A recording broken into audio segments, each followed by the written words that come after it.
Chapter 6 of Book 4 by Aleister Crowley, Dhyana. This word has two distinct and mutually exclusive meanings. The first refers to the result itself. Dhyana is the same word as the Pali jhana. The Buddha counted 8 jhanas, which are evidently different degrees and kinds of trance. The Hindu also speaks of dhyana as a lesser form of samadhi. Others, however, treat it as if it were merely an intensification of dharana. Patanjali says, dharana is holding the mind onto some particular object. An unbroken flow of knowledge in that subject is dhyana. When that giving up all forms reflects only the meaning, it is samadhi. He combines these three into samayana. We shall treat of dhyana as a result rather than as a method. Up to this point, ancient authorities have been fairly reliable guides, except with regard to their crabbed ethics. But when they get on the subject of results of meditation, they completely lose their heads. They exhaust the possibilities of poetry to declare what is demonstrably untrue. For example, we find in the Shiva Sanhita that he who daily contemplates on the lotus of the heart is eagerly desired by the daughters of gods. His clairaudience, clairvoyance, and can walk in the air. Another person can make gold, discover medicine for disease and hidden treasures. All this is filth. What is the curse upon religion? That its tenets must always be associated with every kind of extravagance and falsehood. There is one exception. It is the AA, whose members are extremely careful to make no statement at all that cannot be verified in the usual manner. Or where this is not easy, at least avoid anything like a dogmatic statement. In their second book of practical instruction, Liber O, occur these words: by doing certain things, certain results will follow. Students are most earnestly warned against attributing objective reality or philosophical validity to any of them. Those golden words. In discussing dhyana, then, let it be clearly understood that something unexpected is about to be described. We shall consider its nature and estimate its value in a perfectly unbiased way, without allowing ourselves the usual rhapsodies or deducing any theory of the universe. One extra fact may destroy some existing theory that is common enough, but no single fact is sufficient to construct one. It will have been understood that dharana, dhyana, and samadhi form a continuous process, and exactly when the climax comes does not matter. It is of these climax that we must speak, for this is a matter of experience and of a very striking one. In the course of our concentration, we noticed that the contents of the mind at any moment consisted of two things and no more: the object, variable, and the subject, invariable, or apparently so. By success in dharana, the object has been made as invariable as the subject. Now the result of this is that the two become one. This phenomena usually comes as a tremendous shock. It is indescribable even by the masters of language, and is therefore not surprising that semi-educated stutterers wallow in oceans of gush. All the poetic faculties and all the emotional faculties are thrown into a sort of ecstasy by an occurrence which overthrows the mind and makes the rest of life seem absolutely worthless in comparison. Good literature is principally a matter of clear observation and good judgment expressed in the simplest way. For this reason, none of the great events of history, such as earthquakes and battles, have been well described by eyewitnesses, unless those eyewitnesses were out of danger. But even when one has become accustomed to dhyana by constant repetition, no words seem adequate. One of the simplest forms of dhyana may be called the sun. The sun is seen, as it were, by itself, not by an observer. And although the physical eye cannot behold the sun, one is compelled to make the statement that this sun is far more brilliant than the sun of nature. The whole thing takes place on a higher level. Also, the conditions of thought, time, and space are abolished. It is impossible to explain what this really means. Only experience can furnish you with apprehension. This too has its analogies in ordinary life. The conceptions of higher mathematics cannot be grasped by the beginner and cannot be explained to the layman. A further development is the appearance of the form, which has been universally described as human, although the persons describing it proceed to add a great number of details which are not human at all. This particular appearance is usually assumed to be God. But whatever it may be, the result on the mind of the student is tremendous. All his thoughts are pushed to their greatest development. He sincerely believes that they have the divine sanction. Perhaps he even supposes that they emanate from this God. He goes back into the world armed with this intense conviction and authority. He proclaims his ideas without the restraint which is imposed upon most persons by doubt, modesty, and diffidence, while further there is, one may suppose, a real clarification. In any case, the mass of mankind is always ready to be swayed by anything thus authoritative and distinct. History is full of stories of officers who have walked unarmed up to a mutinous regiment and disarmed them by the mere force of confidence. The power of the orator over the mob is well known. It is probably for this reason that the prophet has been able to constrain mankind to obey his law. It never occurs to him that anyone can do otherwise. In practical life, one can walk past any guardian, such as a sentry or ticket collector, if one can really act so that the man is somehow persuaded that you have a right to pass unchallenged.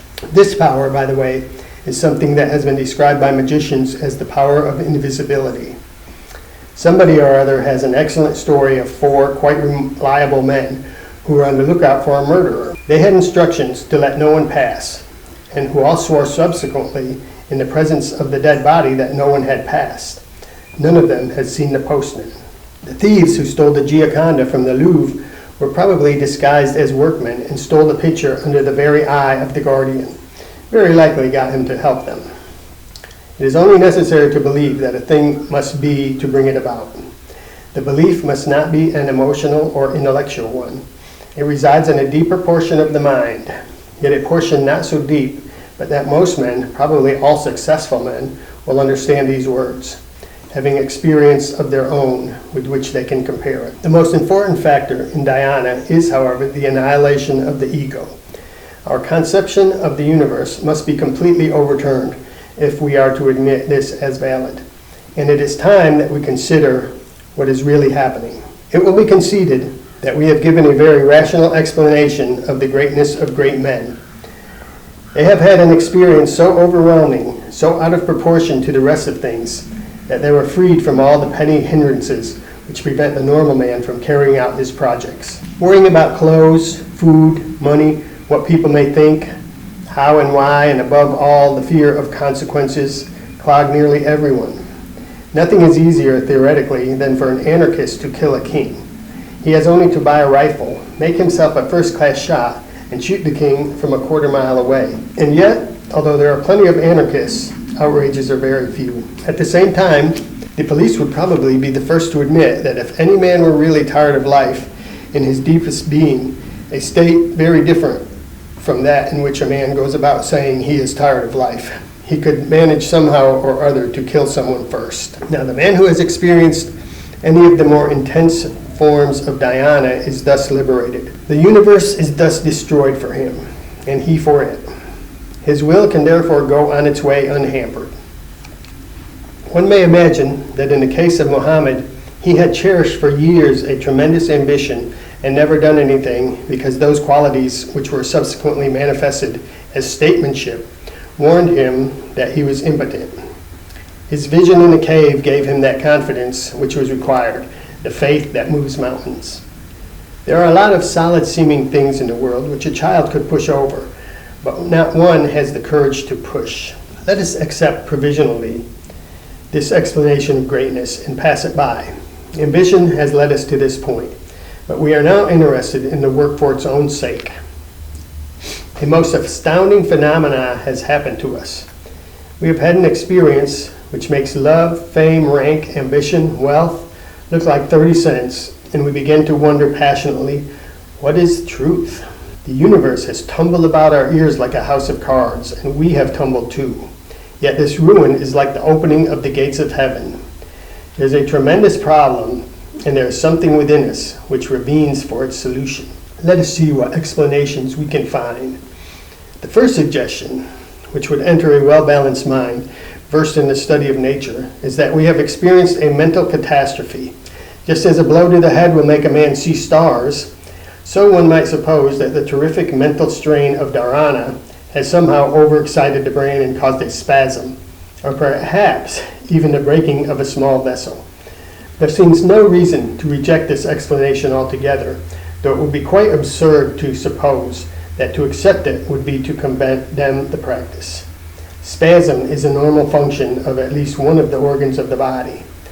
That the brain is not damaged by the practice is proved by the fact that many people who claim to have had this experience repeatedly continue to exercise the ordinary avocations of life without diminished activity. We may dismiss, then, the physiological question. It throws no light on the main problem, which is the value of the testimony of the experience.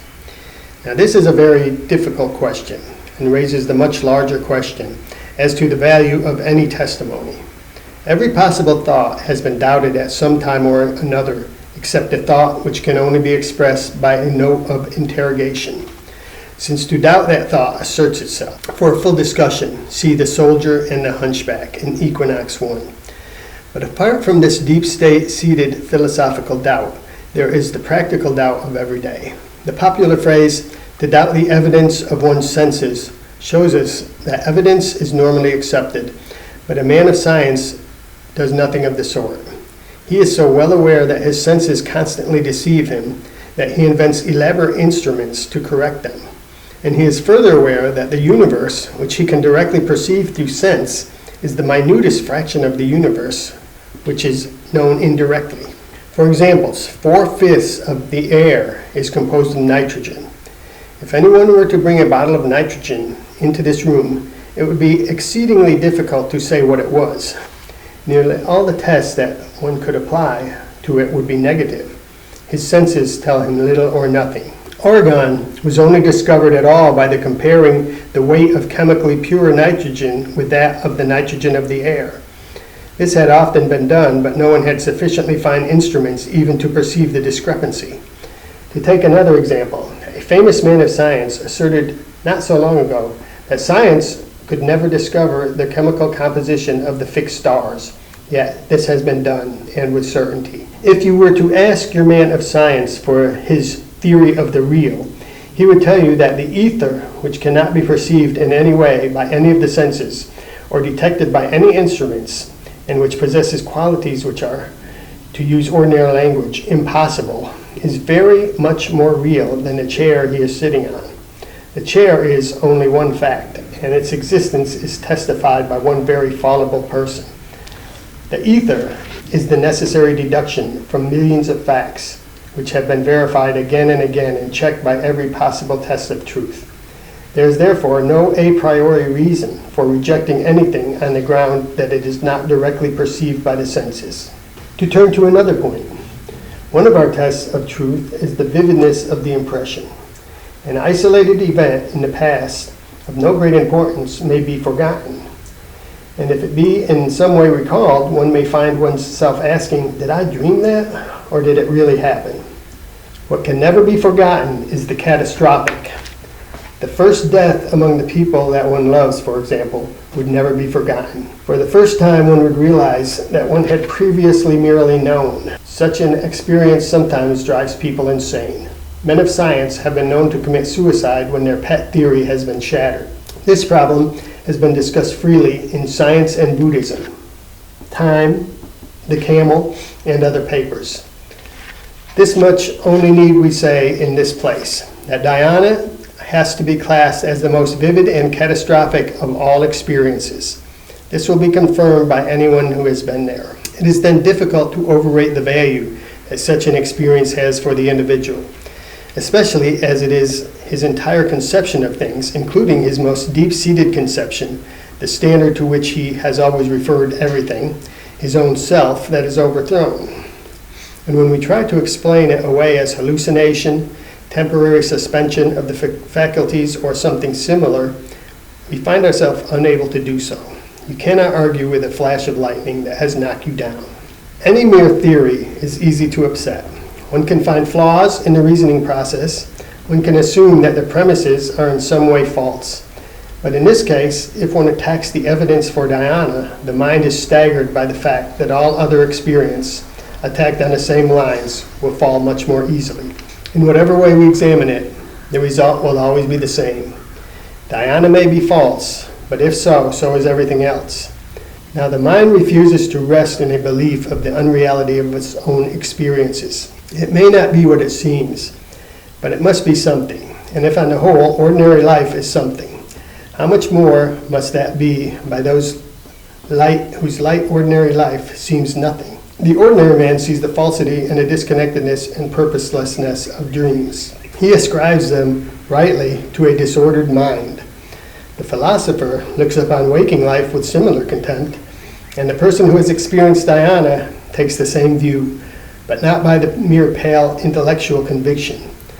Reasons, however cogent, never convince utterly, but this man in Dhyana has the same commonplace certainty that a man has on waking from a nightmare. I wasn't falling down 1,000 flights of stairs. It was only a bad dream. Similarly comes the reflection of the man who has had experience of Dhyana. I am not that wretched insect, that imperceptible parasite of earth. It was only a bad dream. And as you could not convince the normal man that his nightmare was more real than his awakening, so you cannot convince the other that his Dhyana was a hallucination, even though he is only too well aware that he has fallen from that state into normal life. It is probably rare for a single experience to upset thus radically the whole conception of the universe, just as sometimes in the first moments of awaking there remains a half-doubt as to whether dream or waking is real. But as one gains further experience, when Dhyana is no longer a shock, when the student has had plenty of time to make himself at home in the new world, this conviction will become absolute. Another rationalist consideration is this. The student has not been trying to excite the mind, but to calm it, not to produce any one thought, but to exclude all thoughts, for there is no connection between the object of meditation and the Dhyana. Why must we suppose a breaking down of the whole process, especially as the mind bears no subsequent traces of any interference, such as pain or fatigue? Surely this once, if never again, the Hindu image expresses the simplest theory. That image is that of a lake into which 5 glaciers move. These glaciers are the senses. While ice, the impressions, is breaking off constantly into the lake, the waters are troubled. If the glaciers are stopped, the surface becomes calm, and then and only then can it reflect unbroken the disk of the sun. The sun is the soul or God. We should therefore avoid these terms for the present on account of their implications. Let us rather speak of this sun as some unknown thing whose presence has been masked by all things known and by the knower. It is probable, too, that our memory of Dhyana is not of the phenomenon itself, but of the image left behind on the mind. This is true of all phenomena, as Berkeley and Kant have proved beyond all question. This matter, then, need not concern us. We may, however, provisionally accept the view that Dhyana is real, more real, and thus of more importance to ourselves than all other experience. This state has been described not only by the Hindus and Buddhists, but by the Mohammedans, the Christians. In Christian writings, however, the deeply seated dogmatic bias has rendered their documents worthless to the average man. They ignore the essential conditions of a Dhyana and insist on the inessential to a much greater extent than the best Indian writer. But to anyone with experience and some knowledge of comparative religion, the identity is certain. We may now proceed to Samadhi. The end of chapter 6. Thanks for listening. Don't forget to like and subscribe, and I'll be bringing you some more books.